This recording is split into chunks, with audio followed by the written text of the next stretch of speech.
नमस्कार दोस्तों, आपको स्वागत करते हैं हमारे इस चैनल मिस्टर राकेश ज्ञान पर। आज हम भूत होता है या नहीं यही समझेंगे। डर या भय, इसका सामना हर इंसान करता है। क्या वाकई कोई चीज हमें डराना चाहती है या फिर मस्तिष्क भ्रम पैदा कर हमें असुरक्षित महसूस कराता है? असाधारण घटनाओं का वैज्ञानिक अध्ययन करने वाली पैरासाइकोलॉजी इसी डर का जवाब खोजने की कोशिश कर रही है। बकिंघमशायर न्यू यूनिवर्सिटी में मनोविज्ञान विभाग के प्रमुख डॉक्टर कायरन ओकीफ कहते हैं, पैरासाइकोलॉजिस्ट मुख्य रूप से 3 प्रकार की रिसर्च में शामिल हैं। पहला इलाका है विचित्र किस्म का आभास। इसमें टेलीपैथी, पहले से आभास होना या परोक्ष दर्शन जैसी चीजें आती हैं। दूसरा है मस्तिष्क के जरिए कोई काम करना, जैसे बिना छुए चम्मच को मोड़ देना। तीसरा है मृत्यु के बाद का संवाद, जैसे भूत प्रेत या आत्माओं से संवाद।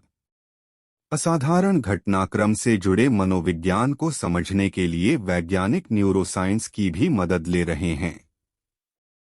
असामान्य परिस्थितियों में कई बार हमारी आंखें अलग ढंग से व्यवहार करती हैं।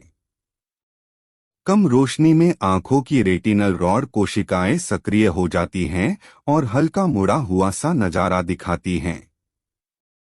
डॉक्टर ओकीफ के मुताबिक आंख की पुतली को बेहद कोने में पहुंचाकर अगर हम आखिरी छोर से कोई मूवमेंट देखें तो वह बहुत साफ नहीं दिखता है।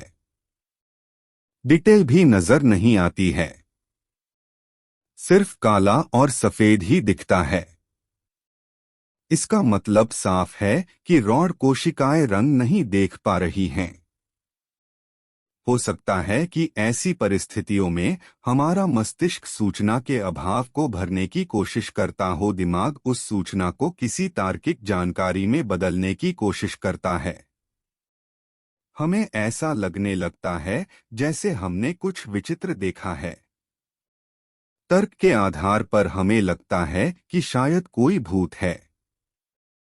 ऐसे भले ही कुछ पलों के लिए होता हो, लेकिन इसके बाद इंसान के भीतर हलचल शुरू हो जाती है।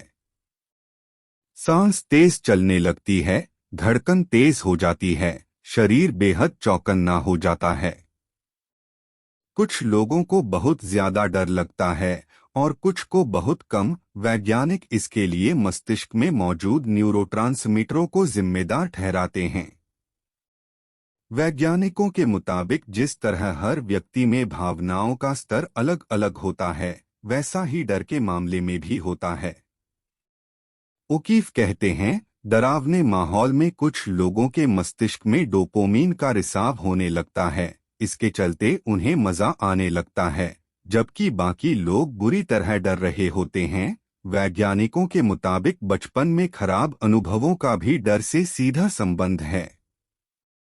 अक्सर भूतिया कहानियां सुनने वालों या हॉरर फिल्में देखने वाले लोगों के ज़हन में ऐसी यादें बस जाती हैं। और जब भी कोई असाधारण वाकया होता है तो ये स्मृतियां कूदने लगती हैं। जब हम कोई पुरानी जर्जर इमारत देखते हैं जहां अंधेरा हो, आसपास कोई आबादी न हो, तो हमें भय का एहसास होने लगता है।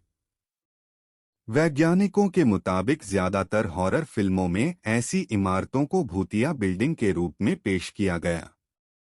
यह जानकारी हमारे मस्तिष्क में बैठ चुकी है। ऐसी इमारत देखते ही हमारा मस्तिष्क हॉरर फिल्मों की स्मृति सामने रख देता है। डर पैदा कर मस्तिष्क ये चेतावनी देता है कि इस जगह खतरा है, जान बचाने के लिए यहाँ से दूर जाना चाहिए। इसके बाद धड़कन तेज हो जाती है और पूरा बदन फटाक से भागने या किसी संकट का सामना करने के लिए तैयार हो जाता है। यह सब कुछ बहुत ही सूक्ष्म मनोवैज्ञानिक स्तर पर होता है। ओकीफ कहते हैं कि किसी शख्स से इतना भर कह दीजिए कि यह इमारत भूतिया है तो उसके भीतर एक अजीब सी भावना फैलने लगेगी। इसके बाद उस इमारत में जो कुछ भी सामान्य ढंग से घटेगा वो डरावना महसूस कराने लगेगा। लेकिन क्या भूत होते हैं? इसके जवाब में ओकीफ कहते हैं, कल्पना और भूतों पर विश्वास या विचित्र परिस्थितियां, इनके संयोग से ऐसा आभास होता है कि जैसे हमारे अलावा भी कोई और है, जबकि असल में कोई और होता ही नहीं है। लेकिन किसी चीज को बिना छुए उसमें हलचल कर देना या फिर पूर्वाभास व टेलीपैथी जैसे वाक्य अब भी विज्ञान जगत को हैरान कर रहे हैं। ओकीफ जानते हैं कि मस्तिष्क की कुछ विलक्षण शक्तियां अब भी विज्ञान के दायरे से कोसों दूर हैं।